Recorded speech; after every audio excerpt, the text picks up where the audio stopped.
4 लड़के इस घर में घुसे और आज दिन की घटना है, यानी कि दिन दहाड़े इस घटना को अंजाम दिया गया।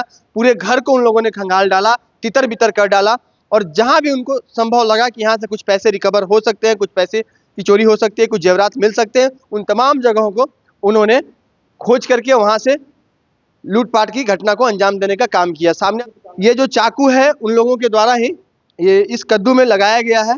इसका मतलब है कि इरादे उनके नेक नहीं थे। घर में जो सीसीटीवी की तस्वीरें हैं उनके घटना को अंजाम देने वाली उस घटना की जो तस्वीरें हैं वो भी कैद हो गई है। कोयलांचल धनबाद में आपने कई दफ़ा सुना होगा कि चड्डी गैंग के लोगों ने लूटमार की घटना को अंजाम दिया या फिर वो रेकी कर रहे हैं, लेकिन अब एक नया चीज़ आज आपको सुनने को मिलेगा, क्योंकि अब नाबालिग घरों में घुस रहे हैं और लूटपाट की घटना को अंजाम देकर आराम से निकल जा रहे हैं। ये घर जो है एक चिकित्सक का है, अवकाश प्राप्त चिकित्सक हैं डॉक्टर ताज, जो कि 2002 में ही रिटायर कर चुके हैं और धनबाद में ही प्रैक्टिस करते हैं। उनकी गैर मौजूदगी में 4 लड़के इस घर में घुसे और आज दिन की घटना है, यानी कि दिन दहाड़े इस घटना को अंजाम दिया गया। पूरे घर को उन लोगों ने खंगाल डाला, तितर बितर कर डाला और जहां भी उनको संभव लगा कि यहाँ से कुछ पैसे रिकवर हो सकते हैं, कुछ पैसे की चोरी हो सकती है, कुछ जेवरात मिल सकते हैं, उन तमाम जगहों को उन्होंने खोज करके वहां से लूटपाट की घटना को अंजाम देने का काम किया। सामने आप देख रहे हैं फ्रिज से निकाल करके अंडे भी खाए, बच्चों के जो चॉकलेट होते हैं उन चॉकलेट को भी उन लोगों ने खा लिया। ये तो अलग बात है, लेकिन सबसे बड़ी बात है कि इतनी बड़ी हैरत अंगेज घटना को अंजाम देने के लिए उनके पास हिम्मत कहां से आई, ये बहुत बड़ा यक्ष प्रश्न है।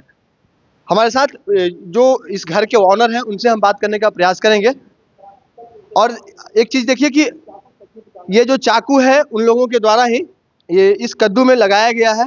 इसका मतलब है कि इरादे उनके नेक नहीं थे। सीधे हम डॉक्टर साहब से बात करते हैं। सर, ये घटना कब घटी है और इस घटना के बाद आपको पुलिस को जब आपने सूचना दिया तो कैसा रिस्पांस मिला?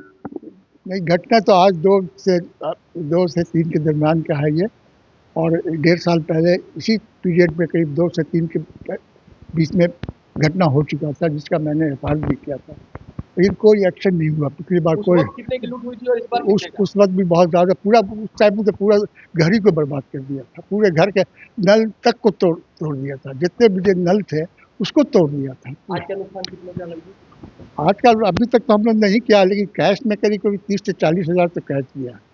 वो पैसे घर में तो ज्वेलरी वगैरह जेवर वगैरह का नहीं है, जेवर हम लोग रखते नहीं हैं घर में नहीं रखते हैं। सामान हुआ भीतर तो पूरा सामान तो जब भीतर किया है, मोबाइल लिया है।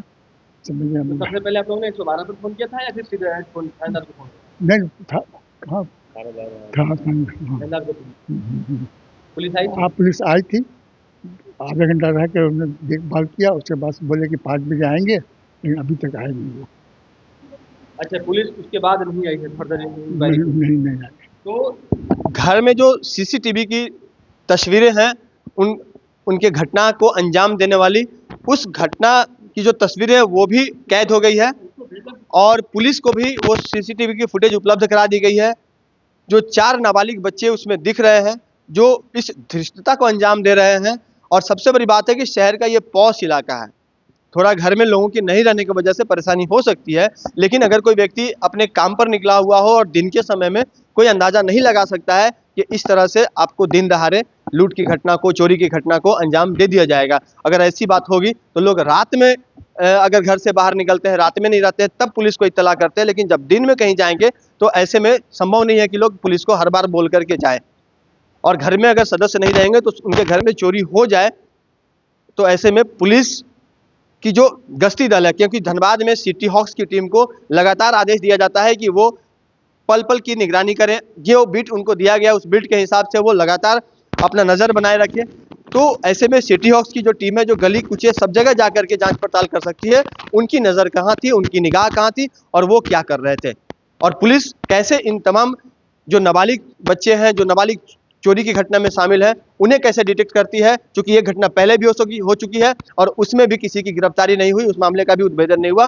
तो इस मामले में चूंकि अब इस बार सीसीटीवी फुटेज मौजूद है, तो पुलिस कब तक इस मामले का उद्भेदन करती, यह भी एक बड़ा चैलेंज होगा धनबाद पुलिस के लिए। सहयोगी प्रभात और रोशन के साथ राजकुमार जायसवाल, 11 स्कोप्स, धनबाद।